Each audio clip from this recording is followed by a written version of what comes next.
बघा आता 5.2 एक मिनिट इकडे लक्ष द्या सर्वजण. 5.2 आपला सेक्शन फॉर्म्युला झालेला आहे.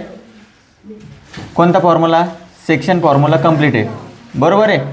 हा कंप्लीट झालेला आहे. एक फॉर्म्युला पहिला घेतला होता आपण डिस्टन्स फॉर्म्युला, त्याच्यानंतर सेक्शन फॉर्म्युला, बरोबर आहे. Distance formula, section formula. आज शिकायचं आहे मिड पॉईंट फॉर्म्युला. 2-3 फॉर्म्युल्यावरती चॅप्टर आहे. बघा सेक्शन फॉर्म्युला झालेला आहे. आता मिड पॉईंट फॉर्म्युला काय असतो बघा. मिड पॉईंट नावातच काय आहे, मिड पॉईंट. आता काल आपण लाईन बघितली होती, असे 2 कोऑर्डिनेट बघितले होते. ए x1 y1, बी x2 y2 आणि पीला काय म्हटलं होतं एक्स वाय. मग बाय सेक्शन फॉर्म्युला काय झालं होतं ते बघा. एक्स कोऑर्डिनेट काय आला होता mx2 plus nx1 upon m plus n आणि y कोऑर्डिनेट काय आला होता my2 plus ny1 upon m plus n, बरोबर आहे. आता मिड पॉईंट असल्यामुळं रेशो कसा बनतो रे, सारखा बनतो. समजा 4 आणि 4 भाग झाले, किती मिड पॉईंट म्हटल्यानंतर भाग सारखेच होतील. 4-4 म्हणा, 5-5 म्हणा, काहीही म्हणा. पण मग रेशो किती येईल त्याचा 4/4 1:1. रेशो काय येतो 1:1. म्हणजे सारखे भाग असल्यावर रेशो किती येईल तुमचा 1:1. म्हणजे मिड पॉईंट जर असला तर रेशो कसा राहील त्यांचा सारखा 1:1. मग यम आणि यांच्या व्हॅल्यू काय राहील 1:1. जर आपण यम आणि 1च्या 1:1 व्हॅल्यू टाकल्या तर बघा काय होईल. यमची व्हॅल्यू टाका 1, ॲन्सर काय येईल x2. यांची व्हॅल्यू टाका 1, ॲन्सर काय येईल x1. m प्लस n म्हणजे 1 + 1 किती झाले 2. इथं पण इथं व्हॅल्यू टाका. यमची व्हॅल्यू किती राहील 1, वायची व्हॅल्यू काय आली 2. हे सॉरी पहिला कोऑर्डिनेट 2. यांची व्हॅल्यू किती 1, कोऑर्डिनेट काय आला y1. m plus n 1 + 1 2. म्हणजे सरळ सरळ काय, जर मिड पॉईंट असेल काय असेल मिड पॉईंट, तर आपल्याला सेक्शन फॉर्म्युला वापरायची गरज नाही. त्याचा डायरेक्ट फॉर्म्युला तयार झाला आपल्याकडे x = x1 + x2 अपॉन 2. हा एक formula. And y = y1 + y2 upon 2. हा झाला दुसरा फॉर्म्युला. कळाला का? म्हणजे जेव्हा जेव्हा मिड पॉईंट असा शब्द येईल तेव्हा समजून जायचं फॉर्म्युला कोणता यूज करणे x1 + x2 upon 2, y1 + y2 upon 2. हे महत्त्वाचं नाही, हे फक्त कसं आलं ते सांगितलं तुम्हाला. कळालं का? समजलं? म्हणजे जेव्हा जेव्हा मिड पॉईंट येईल सरळ सरळ 2 कोऑर्डिनेट त्याला /2, इकडे 2 कोऑर्डिनेट त्याला /2. कळालं का? घ्या लिहून mid point formula.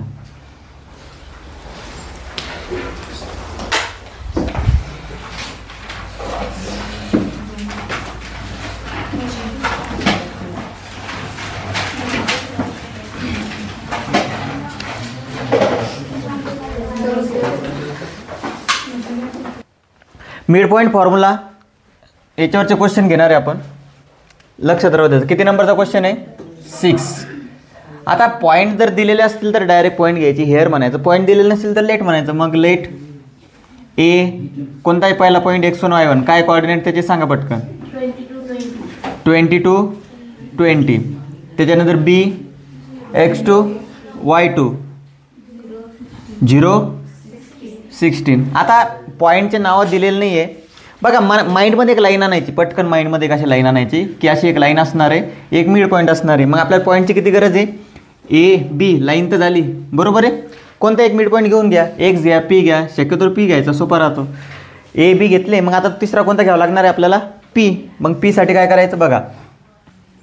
And P X Y.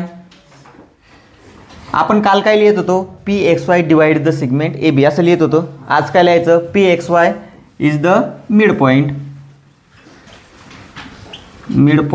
Of segment A B. बस, जास्त काही फरक नाही आहे.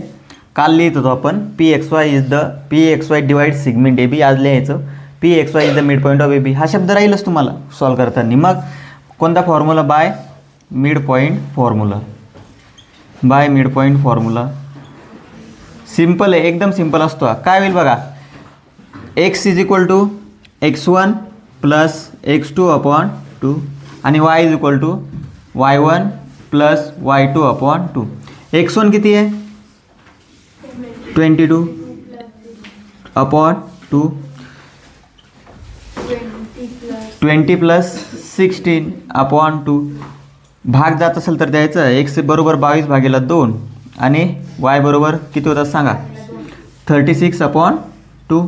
एक्सची किंमत किती आली 11. 11चा भाग जाईल इथं कितीचा जाईल 18. म्हणजे वायची किंमत आली 18. समजलं. घ्या लिहून.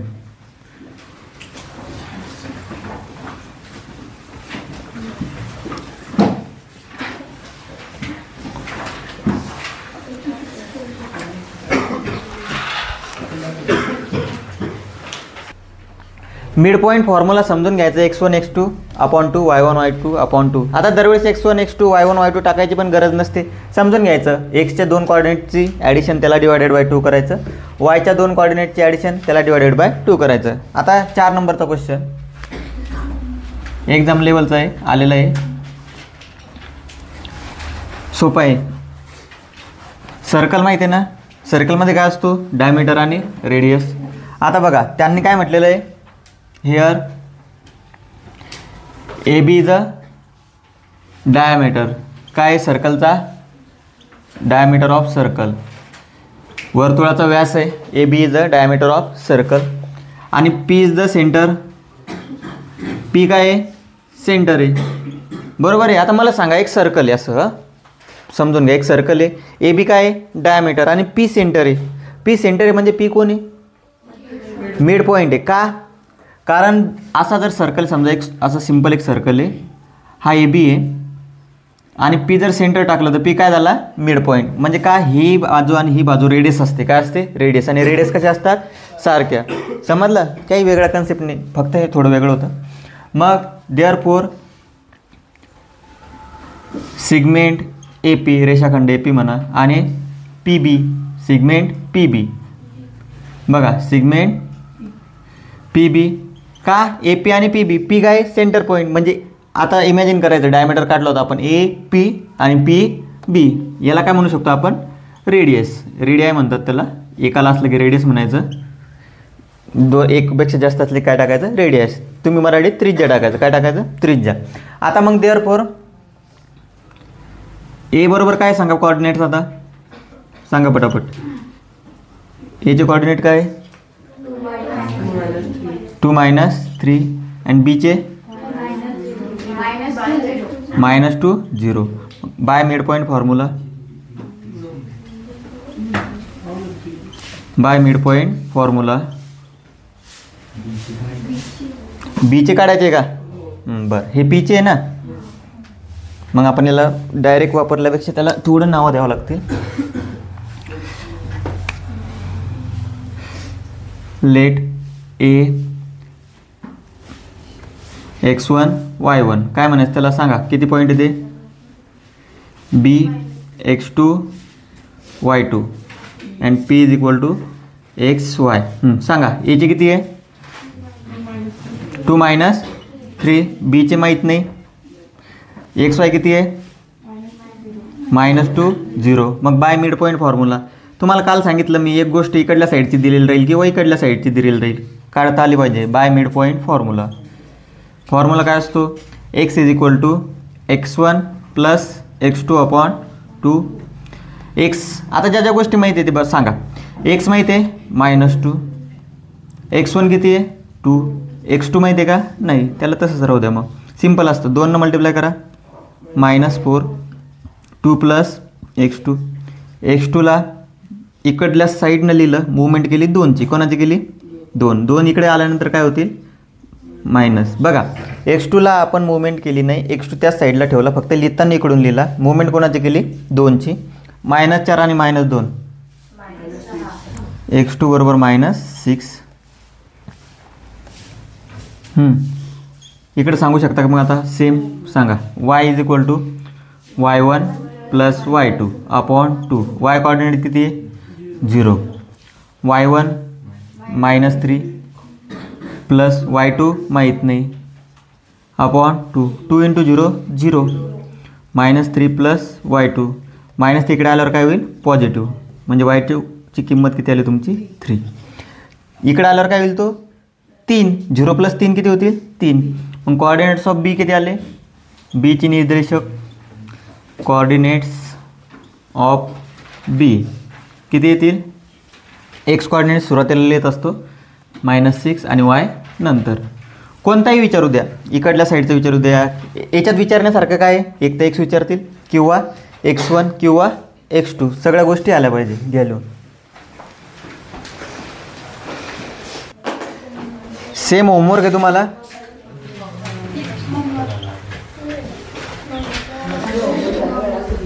बोलू नका. Homework page number 111, example number 2.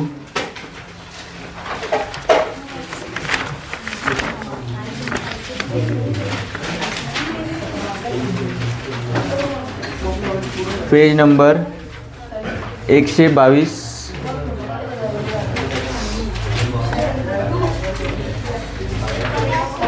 Question 3. हां, हे 2 होमवर्क आहे.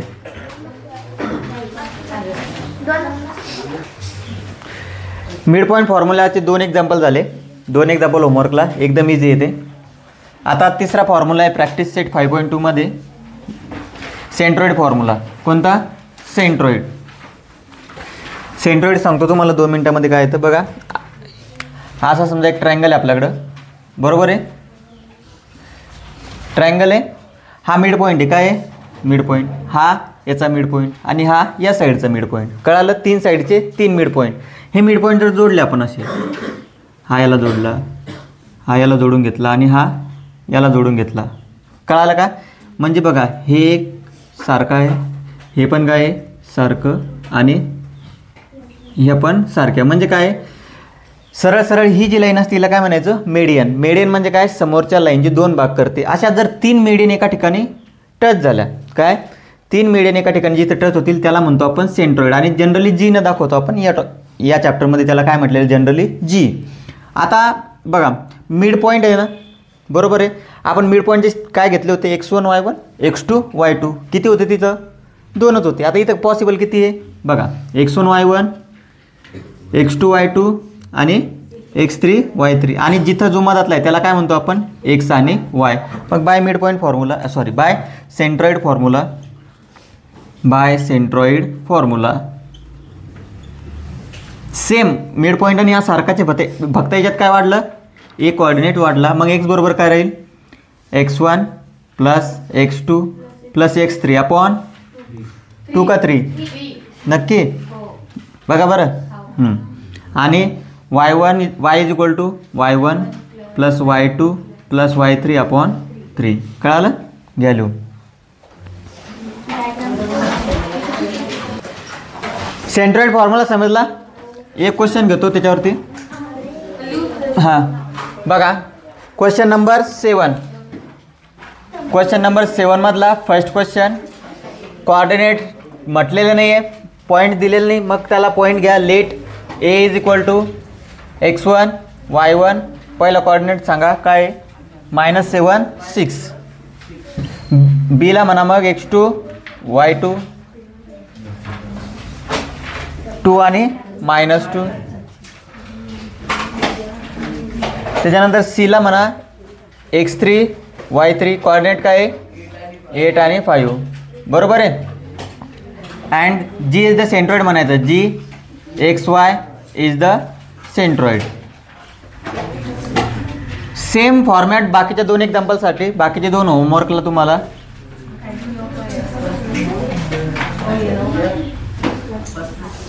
पेज नंबर किती ते सांगा एकदा? 115. हां बघून घ्या, हे 2 सोडवता येतील. x1 y1 -7 6 आहे, x2 y2 2 -2 आहे, x3 y3 8 आणि 5 आहे. बाय सेंट्रॉइड फॉर्म्युला आपल्याला माहिती आहे x is equal to x1 plus x2 plus x3 upon 3. सांगा फास्टमध्ये. -7 प्लस 2 प्लस 8. चला करायचं. बघा किती होतात ते. बघा तुम्हाला काय म्हटलं? जे पॉझिटिव्ह म्हणजे ज्यांचे साईन सारखे त्यांचं करून 8 आणि 2 10. 10 मधून 7 गेले. 3 अपॉन 3. मोठी संख्या 10 आहे, मोठ्या संख्येचं साईन प्लस राहील. 10मधून 7 गेले 3, एक्सची व्हॅल्यू आली 1. y1 किती आहे 6. आता प्लस बघा आपण काय करतो जनरली प्लस करतो का नाही. आता ऑलरेडी मायनस आहे तर मायनस टाकून द्या. 6 - 2 + 5/3. 6मधून 2 गेले 4, 4 आणि 5 9, 9/3 किती 3. आता थोडं इथं भाग दिल्यासारखं दाखवायचं, समजलं. मग देअरफॉर gxy = किती आलं, x किती आलेला आहे 1 आणि आलेला आहे 3. 2 आणि 2 4 होमवर्क तुम्हाला सोडून आणायचे.